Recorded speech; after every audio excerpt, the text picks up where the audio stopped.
Oke, baik. Assalamualaikum warahmatullahi wabarakatuh. Perkenalkan, nama saya Rizky Aditya dengan NIM 905001231129 dari kelas D Perbankan Syariah.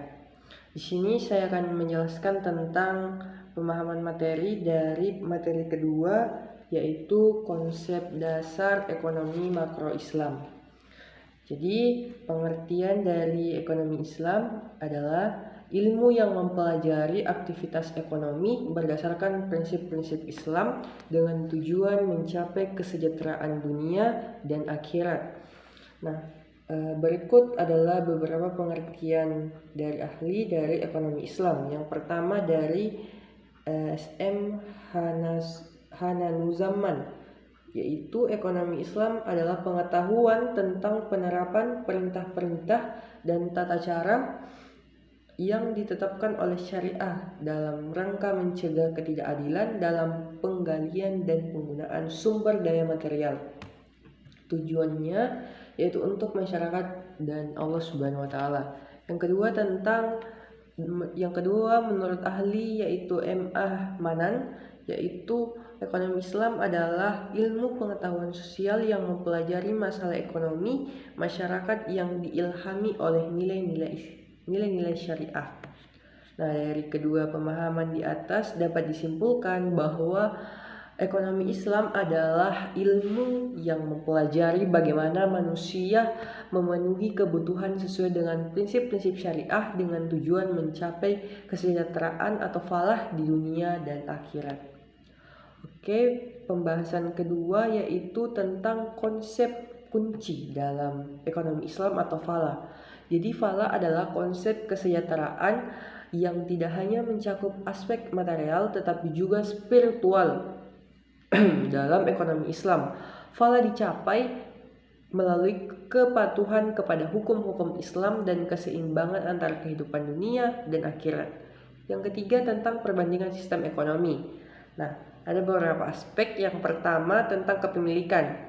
Nah, dalam ekonomi kapitalis, kepemilikan ini bersifat pribadi. Dalam sosialis bersifat negara. Dalam ekonomi Islam ini mencakup campuran itu pribadi, sosial, dan publik. Yang kedua tentang motivasi ekonomi. Nah, dalam ekonomi kapitalis yaitu keuntungan yang harus dimaksimalkan, sementara ekonomi sosialis adalah kesejahteraan kolektif, sedangkan di dalam ekonomi Islam yaitu yang saya jelaskan tadi yaitu falah atau kesejahteraan dunia dan akhirat. Yang ketiga tentang distribusi kekayaan. Dalam ekonomi kapitalis tidak diatur bergantung pada pasar, sedangkan ekonomi sosialis diatur oleh negara, sedangkan ekonomi Islam berbasis keadaan dan zakat. Yang keempat tentang intervensi pemerintah. Nah, dalam ekonomi kapitalis bergantung pada pasar bebas, sedangkan ekonomi sosialis bergantung pada kontrol penuh atau maksimal, sedangkan dalam Islam ini sesuai dengan kebutuhan atau hisab, zakat, atau larangan riba. Nah, materi keempatnya itu tentang jenis kepemilikan dalam ekonomi Islam. Nah, kepemilikan pribadi yaitu dimiliki individu tetapi harus digunakan sesuai syariah, misalnya rumah, bisnis, dan lain-lain. Yang kedua tentang kepemilikan sosial, dimiliki oleh masyarakat dan tidak bisa diperjualbelikan, misalnya masjid atau tanah wakaf dan lain-lain. Yang ketiga tentang kepemilikan publik, yaitu dikuasai negara untuk kemaslahatan umum, misalnya sumber daya alam atau jalan raya. Oke, materi kelima yaitu prinsip ekonomi Islam. Yaitu ada 13 prinsip ekonomi Islam. Yang pertama kerja. Kerja adalah kerja. Nah, Islam mendorong bekerja keras dan profesional. Yang kedua tentang kebebasan, keadilan, tanggung jawab sosial, larangan riba, larangan garar, maisyir, zakat, infak, sedekah, pasar yang adil, peranan pemerintah, kesetaraan ekonomi, pembangunan berkelanjutan. Materi terakhir yaitu tentang nilai instrumental dalam sistem ekonomi Islam. Yang pertama ada zakat.